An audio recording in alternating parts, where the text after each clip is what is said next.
किसान, बदलते भारत की शान।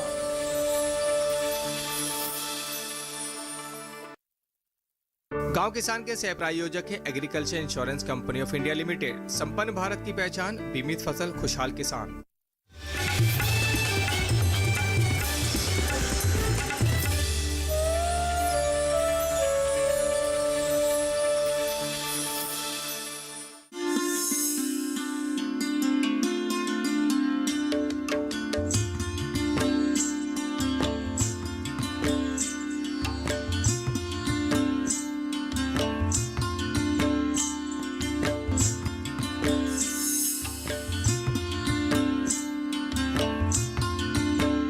नमस्कार किसान भाइयों बहनों, गांव किसान कार्यक्रम में आप सभी का स्वागत है। मैं हूं अदिति शर्मा।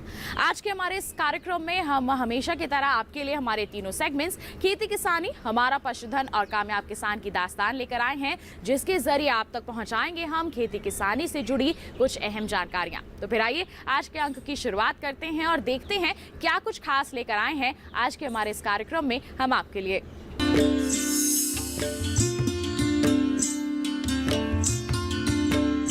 हमारे कृषि प्रधान देश में हमारे किसानों ने अधिक पैदावार हासिल करने के लिए अंधाधुंध रसायनों का इस्तेमाल किया। उससे उन्हें अच्छी पैदावार तो मिली, लेकिन उसकी गुणवत्ता इससे काफी हद तक प्रभावित हुई और साथ ही साथ असर हुआ उनकी खेतों की मिट्टी पर। लेकिन धीरे धीरे सुधार के लिए हमारे किसान अब जैविक खेती की ओर लौट रहे हैं और वर्मी कंपोस्ट गोबर खाद का इस्तेमाल कर रहे हैं। और कुछ किसानों ने तो बायोगैस प्लांट अपने घर पर बनाए हुए हैं। खुद वो खाद तैयार करते हैं और अपनी खेत की मिट्टी के स्वास्थ्य को अब वो बेहतर बना रहे हैं। अगर आप भी बायोगैस प्लांट बनाना चाहते हैं तो किस तरह की तैयारी आपको करने की जरूरत है, आइए जानें हमारे खेती किसानी सेगमेंट में।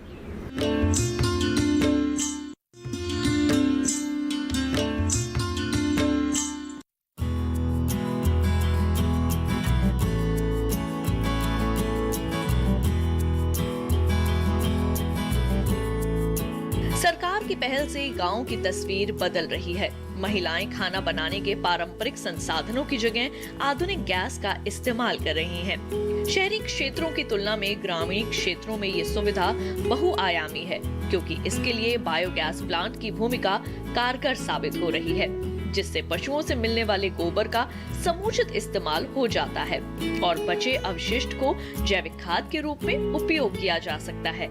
इतना ही नहीं, इससे मिलने वाली गैस से बिजली के उपकरणों को भी चलाया जा सकता है। वहीं बड़े पैमाने पर इसकी सहायता से धान की मिलें, उद्योग और फैक्ट्रियों को ऊर्जा मिल सकेगी। इसके अलावा पेट्रोलियम मंत्रालय की ओर से 2018 से 2022 तक करीब 5000 बायोगैस संयंत्र स्थापित करने की योजना पर कार्य किया जा रहा है।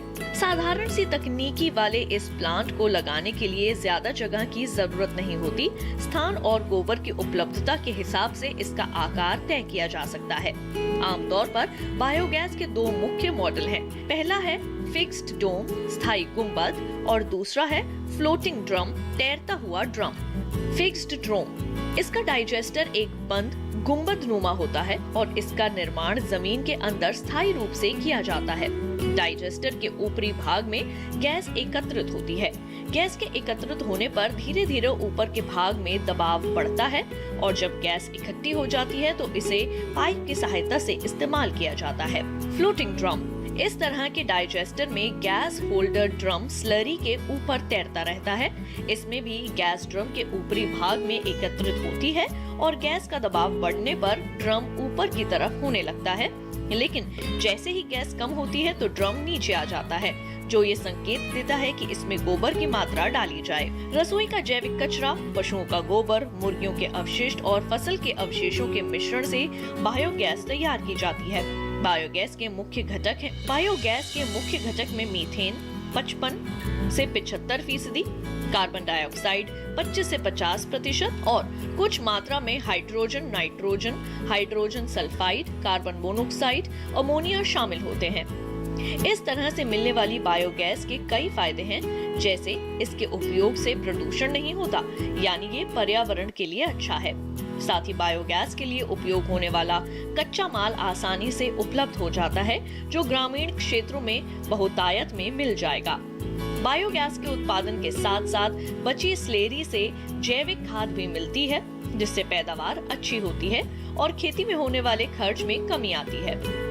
इस तरह देखा जाए तो लंबे समय से बायोगैस संयंत्र सुखद परिणाम देते आ रहे हैं। इसके बढ़ते उपयोग से भविष्य में होने वाले ऊर्जा संकट को काफी हद तक कम किया जा सकेगा। वहीं किसान रसायन मुक्त खेती भी आसानी से कर सकेंगे।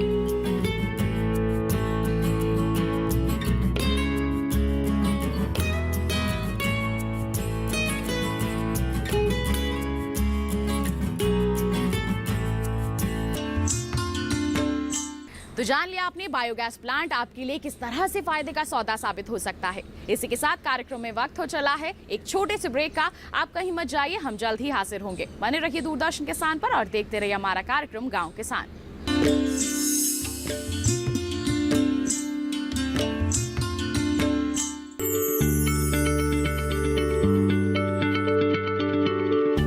क्या आप किसी बीमारी से परेशान हैं? चाहते हैं डॉक्टर की सलाह? तो हम हैं आपके साथ, बताएंगे आपको जीने की राह। समस्याएं आपकी, समाधान देश के मशहूर विशेषज्ञों के। घर बैठे बात करें देश के जाने माने डॉक्टरों से। हमारे लाइव प्रोग्राम स्वस्थ किसान में हर शनिवार शाम 6 बजे से 7 बजे तक।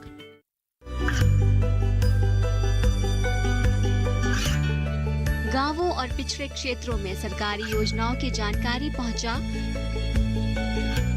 देश में कौशल और क्षमता विकास कर ग्रामीणों को सामाजिक बदलाव और विकास से जोड़ने की दूरदर्शन किसान की पहल चौपाल चर्चा देखें सोमवार से शुक्रवार सुबह 9 बजे।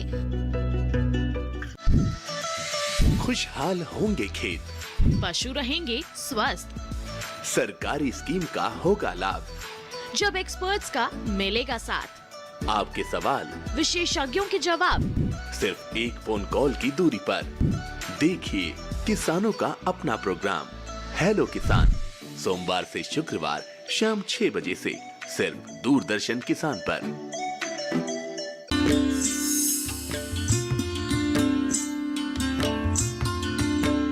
गांव किसान कार्यक्रम में किसान भाइयों बहनों, ब्रेक के बाद आप सभी का फिर से स्वागत है। अब कार्यक्रम में वक्त हो चला है हमारा पशुधन सेगमेंट का, जिसमें आज हम आपको बताएंगे भेड़ पालन के बारे में। भेड़ पालन एक फायदे का सौदा साबित हो सकता है आपके लिए, अगर आप शुरुआत से ही कुछ जानकारियां हासिल कर लें और समय समय पर विशेषज्ञों से भी सलाह लेते रहें। तो किस तरह से भेड़ पालन आप अपने लिए लाभान्वित बना सकते हैं, आइए जाने हमारे सेगमेंट में।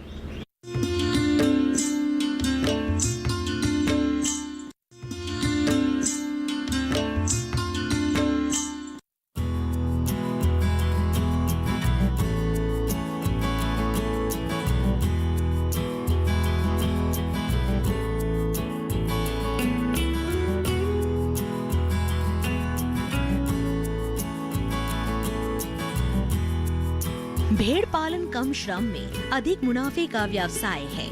इसमें कुछ विशेष खर्च की जरूरत नहीं होती है। पहाड़ी इलाकों में इन्हें सिर्फ चराई पर ही पाला जा सकता है और सिर्फ चराई से इनसे मांस, दूध और ऊन पैदा किया जा सकता है। इसके अलावा भेड़ों के होठों की बनावट कुछ इस तरह की होती है कि फसल कटाई के बाद बची गांठों को खाने में अनुकूल होते हैं। इस तरह ये फसल अवशेष को उत्पाद में बदलने की क्षमता रखती है। इतनी खूबियों के बाद भी भेड़ों की संख्या में कमी देखी जा रही है, जिसका सबसे बड़ा कारण मांस के लिए भेड़ों का बढ़ता उपयोग है। वहीं इनकी प्रजनन क्षमता में भी कमी पाई जा रही है। इसीलिए पशुपालकों को चाहिए कि वो इनसे मिलने वाले उत्पादों की महत्ता को समझते हुए भेड़ पालन में रुचि बढ़ाए। ये बेहद सरल और सहज है। इसके लिए कुछ खास बातों का ध्यान रखना चाहिए। वैसे लगभग हर तरह की जलवायु में भेड़ पालन किया जा सकता है। भारत में 30 से 40% भेड़ें शुष्क और अर्ध शुष्क क्षेत्रों में पाई जाती हैं। स्थान विशेष की जलवायु के हिसाब से भेड़ की नस्ल का चयन करना चाहिए, जैसे गद्दी, मुजफ्फरनगरी, जालौनी, गुरेज, पुंछी, करनाहा, बनपाला और कश्मीर मेरिनो भेड़ की किस्में देश के अलग अलग स्थानों में पाली जाती है। इनका आवाज बेहद सरल होता है। साधारण सा बाड़ा बनाकर भी इन्हें पाला जा सकता है। वहीं इनका आहार भी बहुत सरल होता है। भेड़ें ज्यादातर घास खाना पसंद करती है। घास की कई प्रजातियां हैं जो भेड़ों की द्वारा पसंद की जाती है। भेड़ें फसल कटाई के बाद बचे अवशेषों से भी अपने आहार की पूर्ति कर लेती है, लेकिन व्यावसायिक रूप से लाभ लेने के लिए भेड़ों को चराई के अलावा विशेष आहार दिया जाता है जो उसकी आयु के हिसाब से होता है। मेमनों का आहार। पैदा होने के 1 से 2 घंटे के अंदर मेमनों को खींच दें। 2 सप्ताह तक मेमनों को 250 ग्राम प्रतिदिन दूध पिलाएं। 2 सप्ताह के बाद चारा व दाना देना शुरू करें। गाभिन भेड़ का आहार। अधिक ऊर्जावान आहार जैसे जौ, मक्की व जई दें। ब्याने के कुछ दिन पहले खाने में दाने की मात्रा कम कर दें। ब्याने के बाद हल्का और दस्तावर दाना व चारा दें। दुधारू भेड़ का आहार। दुधारू पशुओं को उत्पादन और निर्वाह आहार देना चाहिए। भेड़ों के अच्छे स्वास्थ्य के लिए साफ सफाई का विशेष ध्यान रखें और समय समय पर टीकाकरण कराएं, जिससे इनकी संख्या और इनसे मिलने वाले उत्पादन में इजाफा किया जा सके।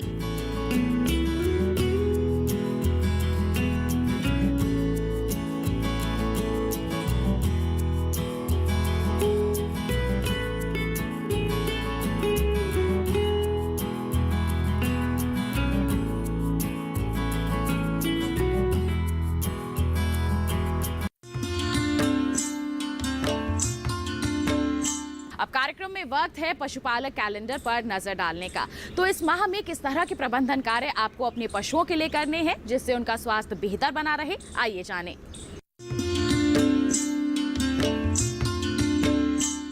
मार्च माह का पशुपालक कैलेंडर 2021।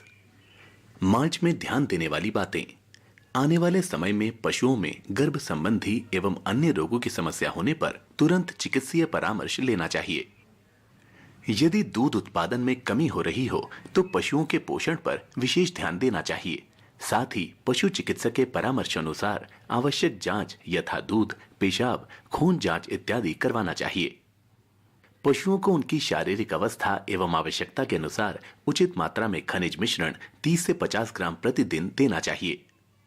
इस माह में पशुओं को खुरपका, मुंहपका, FMD, एंथ्रेक्स, रेबीज एवं अन्य रोगों के विरुद्ध टीकाकरण अगर नहीं हुआ है तो टीकाकरण अवश्य कराएं।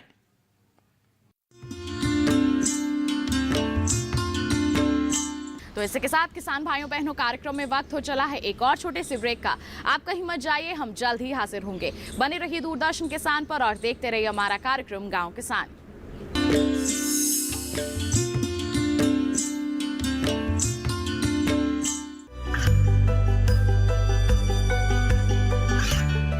गांवों और पिछड़े क्षेत्रों में सरकारी योजनाओं की जानकारी पहुंचा। देश में कौशल और क्षमता विकास कर ग्रामीणों को सामाजिक बदलाव और विकास से जोड़ने की दूरदर्शन किसान की पहल चौपाल चर्चा देखें सोमवार से शुक्रवार सुबह 9 बजे। खुशहाल होंगे खेत, पशु रहेंगे स्वस्थ, सरकारी स्कीम का होगा लाभ। जब एक्सपर्ट्स का मिलेगा साथ, आपके सवाल विशेषज्ञों के जवाब, सिर्फ एक फोन कॉल की दूरी पर। देखिए किसानों का अपना प्रोग्राम हेलो किसान, सोमवार से शुक्रवार शाम 6 बजे से सिर्फ दूरदर्शन किसान पर।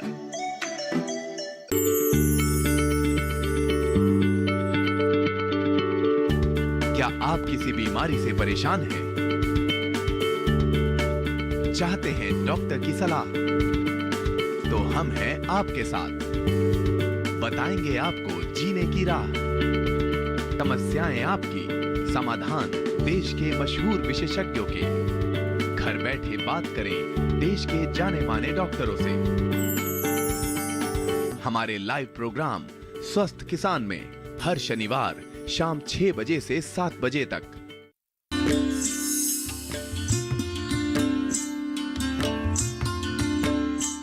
ब्रेक के बाद दूरदर्शन किसान के गांव किसान कार्यक्रम में किसान भाइयों बहनों आप सभी का फिर से स्वागत है।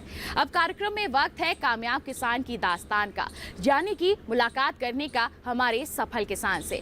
आज के हमारे जो सफल किसान हैं वो जैविक खेती कर रहे हैं। इनका नाम है जगदीश रेड्डी। इन्होंने अपनी मेहनत से ये सफलता हासिल की है। ये जैविक खेती करके अच्छी आमदनी अर्जित कर रहे हैं और साथ ही साथ दूसरों को भी प्रेरित कर रहे हैं इससे जुड़ने के लिए। आइए मुलाकात करते हैं इनसे, जानते हैं इनकी सफलता की कहानी।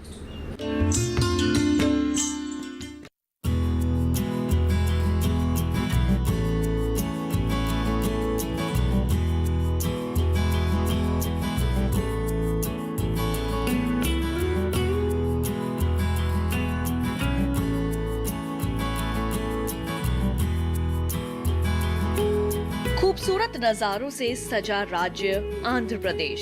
यहाँ के करीब 62% हिस्से में खेती की जाती है, जिसमें धान यहाँ की मुख्य फसल है। राज्य के कुल अनाज उत्पादन का करीब 77% भाग सिर्फ धान है। राज्य में बहती गोदावरी और कृष्णा नदियाँ यहाँ के खेतों की प्यास बुझाती हैं। यहाँ के ज्यादातर किसान जैविक खेती करते हैं। उन्हीं में से एक हैं जगदीश रेड्डी जी, जो न सिर्फ जैविक खेती कर रहे हैं बल्कि जैविक उत्पाद भी लोगों के बीच ला रहे हैं। जगदीश जी करीब 7 साल से जैविक खेती कर रहे हैं। हालांकि पहले वे भी सामान्य खेती ही किया करते थे, लेकिन जैविक खेती के प्रति बढ़ती जागरूकता ने उन्हें भी अपनी गिरफ्त में ले लिया और जगदीश जी ने अपने खेतों में रासायनिक उर्वरकों का पूरी तरह से इस्तेमाल बंद कर दिया। लेकिन अब एक नई समस्या उनके सामने आ खड़ी हुई है और वे थी जैविक खेती को सफल कैसे बनाया जाए। इसके लिए जगदीश जी ने सुभाष पालेकर से मुलाकात की और उनके सानिध्य में जैविक खेती का प्रशिक्षण लिया। 7 दिन के इस प्रशिक्षण के दौरान मिली छोटी से छोटी जानकारी काम कर गई। आज उनके खेतों में अनाज, फल और तिलहनी फसलें लहलहा रही हैं। इतना ही नहीं, वे करीब 80 तरह के जैविक उत्पाद भी बनाते हैं, जिसमें गुड़, दालें, पापड़, मसाले, नमकीन शामिल हैं। वे बताते हैं कि उनके साथ करीब 200 किसान जुड़े हुए हैं जो जैविक खेती को विस्तार दे रहे हैं। जगदीश जी बताते हैं कि जैविक रूप से तैयार उत्पादों की बाजार में अच्छी मांग रहती है। इस तरह से तैयार किए गए फसल उत्पाद हमारे शरीर के साथ साथ पर्यावरण के लिए भी बहुत अच्छे हैं। मैं एक प्राकृतिक किसान हूँ। 7 साल से मैं खेत में कोई यूरिया, कोई DAP या केमिकल खाद नहीं डाला। एक ही गांव से 30 एकड़ फार्मिंग बनाने के प्राकृतिक किसान फार्मर सुभाष पालेकर मुझे बोला, उनको वर्कशॉप अटेंड करा मैं। उनने 7 डेज वो वर्कशॉप में मैं complete nature farming techniques Palekar से मुझे भेज दिया और पूरा मेरा साथ है और 200 फार्मर्स है आंध्र प्रदेश एरिया पे। मैं चावल और मैंगो ज़्यादा मिलेट्स, बहुत वैसे मिलेट्स, पूरा नेचर प्रोडक्ट्स, नेचर फार्मिंग करूँगा मैं।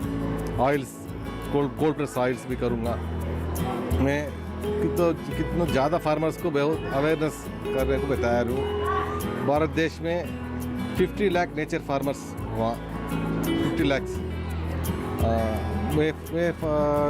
नेचर फार्मिंग करने तो बहुत क्वालिटी आता है चावल फूड के भी, कोई केमिकल रेसिड्यूज नहीं मिलता है इसमें और फुल न्यूट्रिशन वैल्यूज मिलता है। और फार्मर्स भी ये नेचर प्रैक्टिस करने तो वो बहुत फ्यूचर में उनको बहुत बेनिफिट्स भी मिलता है नेचर फार्मर्स को। तो दुनिया को नेचर फार्मिंग बहुत आवश्यक है।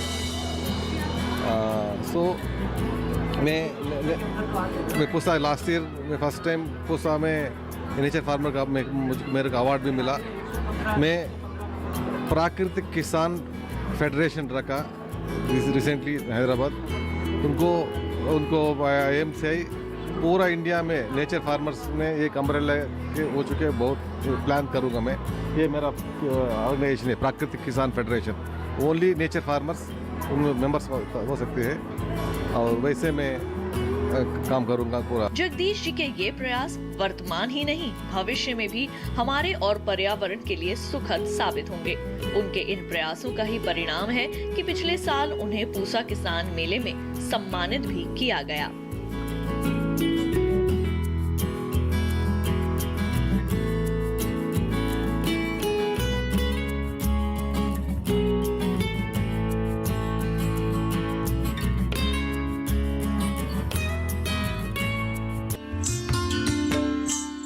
तो किसान भाइयों बहनों, ये था हमारा आज का कार्यक्रम गांव किसान। हम उम्मीद करते हैं आज के कार्यक्रम में दी गई जानकारियां आपके लिए लाभान्वित साबित होंगी। अगले अंक में मुलाकात करेंगे आपसे, तब तक के लिए हमें दीजिए इजाजत। बने रहिए दूरदर्शन किसान पर। नमस्कार।